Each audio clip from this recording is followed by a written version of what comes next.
જય માતાજી, Radhe Radhe. Urmi food cooking ચેનલમાં તમારું સ્વાગત છે. આજે આપણે બનાવવાના છે સિંગ ભજીયાનું શાક. છે ડુંગળી, ટામેટા, સિંગ ભજીયા, હિંગ, લાલ મરચું, હળદર, મીઠું, ધાણા જીરું, લીલા મરચાં અને લસણ.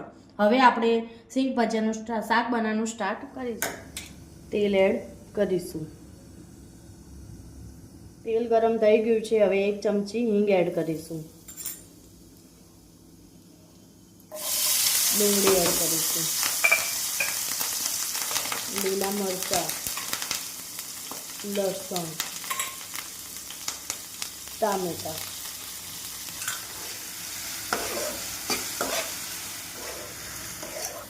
હવે આપણે મસાલા એડ કરીશું.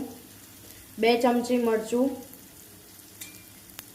1 ચમચી હળદર, ધાણા જીરું 2 ચમચી, સ્વાદ અનુસાર મીઠું, અડધો ગ્લાસ પાણી એડ કરીશું.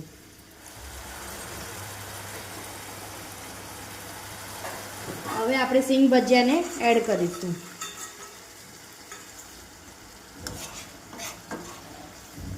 શાક કમ્પ્લીટ રેડી થઈ ગયું છે. હવે કોથમીર આપણે એડ કરીશું.